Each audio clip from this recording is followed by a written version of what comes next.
특히 젊으신 분들, 골절이라는 게 나는 안 걸리겠지, 사망률이 거의 20%에 달한다고 합니다. 안녕하세요, 닥터 인사이드입니다. 오늘은 주변에 실제로 많이들 가지고 있는 질환인데 본인은 실제로 모르는 질환입니다. 그런데 이게 방치되면은 나중에 사망에까지 이를 수 있기 때문에 정말 조심을 하셔야 되고요. 그래서 이 질환에 대해서 알아보고 나중에는 검증된 예방법까지 알아보겠습니다. 그 질환은 바로 골다공증입니다. 골다공증. 골다공증입니다. 사실 이 병은 정말 많이 들으셨을 테지만 이게 무증상이에요. 이게 무증상일 때가 대부분이기 때문에 잘 그냥 간과하고 넘어가기 쉬운 그런 질환인 것 같습니다. 그런데 이 병이 진짜 중요한 게요, 골다공증이 있으면 그 골절률이 정말 높아지고요. 매우 높아지죠. 그리고 특히 대퇴골절이 한번 생기면 다시 재발해서 생기는 경우가 많고 그 대퇴골절로 인한 사망률이 거의 20%에 달한다고 합니다. 엄청 높아요. 맞아요. 그런데 이 골절이라는 게 나는 안 걸리겠지, 특히 젊으신 분들 나는 안 걸리겠지라고 생각하실 수 있는데요, 이 한 논문에 따르면은 그 50세 이상을 기준으로 일생 동안에 골절에 걸릴 확률이 여자는 60%, 남자는 25%라고 합니다. 그러니까 엄청 높은 발병률인 거예요.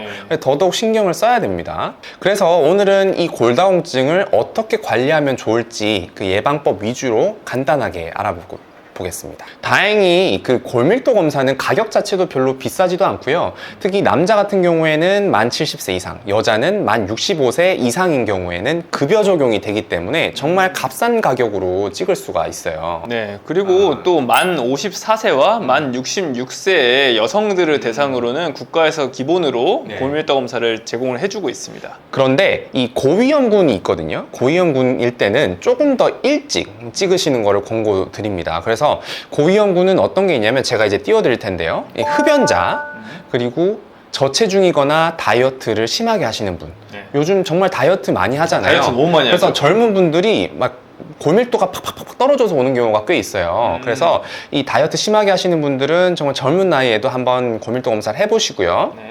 고관절 골절에 가족력이 있는 분들, 왜냐하면 이 골다공증도 정말 유전적인 부분이 많이 작용을 하기 때문에 이것마저 유전이에요. 그래서 엄마 아빠 골절 잘 되는지 봐야 돼요.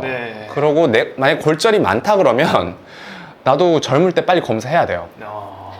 그 다음에는 내가 골절이 자주 있었던 경우에 한 번쯤 의심해 봐야겠죠. 내 뼈가 애초에 타고나기를 약하게 태어났구나, 이렇게 좀 생각해 봐야 되고, 그냥 폐경이 된 경우, 이렇게 폐경이 된 경우에는 예를 들어 막 젊은 나이에 폐경이 되는 사람도 있잖아요. 조기에. 그런 경우에는 막 한 54세까지 기다리지 말고 조금 더 젊은 나이에도 골밀도 검사를 하시는 게 좋겠습니다. 사실 건강검진센터에서 골밀도 검사를 할 때 그렇게 비싸지 않은 가격에 받으실 수 있기 때문에 한 번쯤은 꼭 해보셨으면 좋겠어요. 예방법으로 크게 5가지 정도 들 수 있을 것 같아요. 하나하나 살펴볼게요. 첫 번째는 칼슘, 비타민 D 섭취입니다.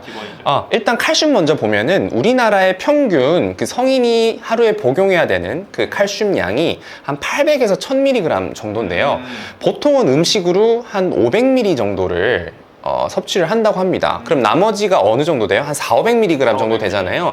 이거는 추가로 섭취를 해야 되는 부분인데 칼슘 섭취는 당연히 음식으로 하는 게 좋고요.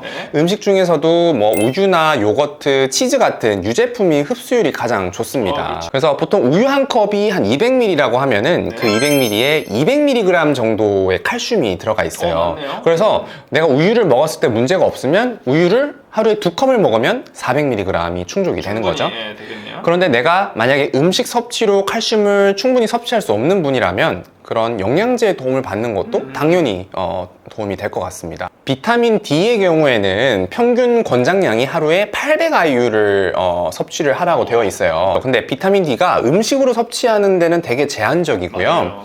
보통 이게 햇빛으로 쬐면 안 되냐고 하시는 분들이 있는데 그게 오후 2시에서 4시 사이에 정말 햇볕이 쨍쨍할 때 밖에서 한 20분 정도 있으면 400IU 정도가 충족이 된다고 합니다. 근데 우리나라 사람들 선크림 많이 바르죠? 밖에서 오래 잘 안 있으려고 하잖아요. 그러니까 피부 타니까. 근데 피부 타는 것도 있고 직장 생활 때는 어쩔 수 없이 못 조는 경우가 많죠. 맞아요. 그렇기 때문에 이 비타민 D는 영양제로 섭취하는 게 좋은 것 같아요. 그게 제일 간편하죠. 가장 좋은 것 같아요. 특히 요즘 종합 비타민에 비타민 D가 많이 함유가 되어 있거든요. 그래서 거기 성분표를 보시고 800IU가 충족되는지를 한번 살펴보시는 게 좋겠습니다. 요즘 검진 받을 때 피 검사로 비타민 D도 같이 검사를 해주더라고요. 맞아요. 가장 정확한 거는 피 검사로 비타민 D 수치를 확인하는 겁니다. 그래서 내가 뭔가 비타민 D 수치가 떨어질 것 같거나 아니면 뼈 건강이 좀 걱정이 되는 분들은 피 검사를 한번 해보시고, 보통은 그 수치가 20 이상이 되어야 된다고 되어 있는데 내가 골다공증이 있는 사람은 30이 넘어야 됩니다. 그래서 실제로 내가 골다공증이 있는 사람들은 비타민 D 수치도 꼭 같이 검사를 해서 같이 충족이 되는지를 보시는 게 좋을 것 같습니다. 두 번째로 운동입니다. 운동도 앞에 말씀드렸던 칼슘 비타민 D 못지않게 중요해요. 백날 칼슘 비타민 D를 때려 넣어도 이게 운동으로 해주지를 않으면은 그게 흡수가 안 됩니다. 뼈에?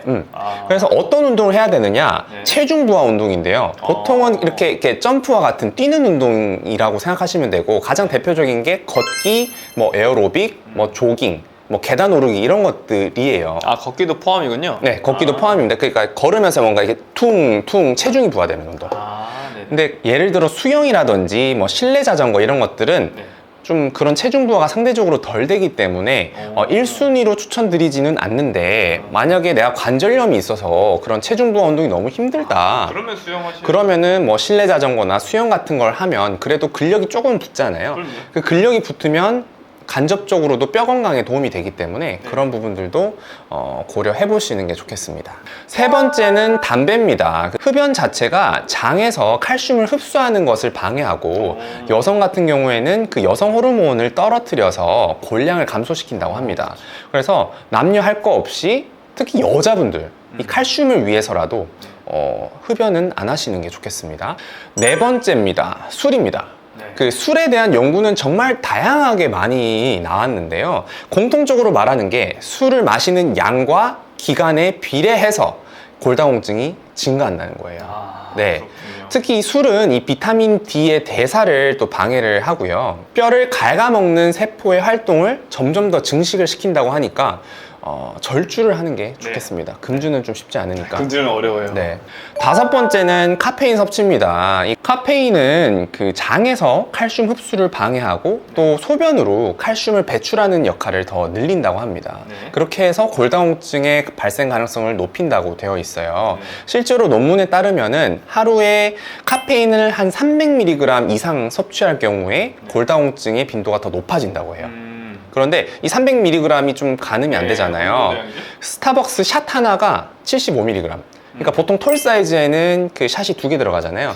그러니까 150mg이라고 보시면 됩니다. 그래서 톨 사이즈로 2잔 정도까지는 괜찮다. 그 정도로 보시면 좋을 것 같습니다. 이상으로 골다공증 예방법에 대해서 알아봤는데요.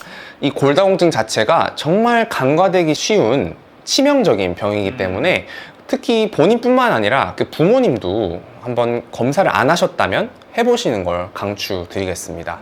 이상으로 마치겠습니다. 안녕.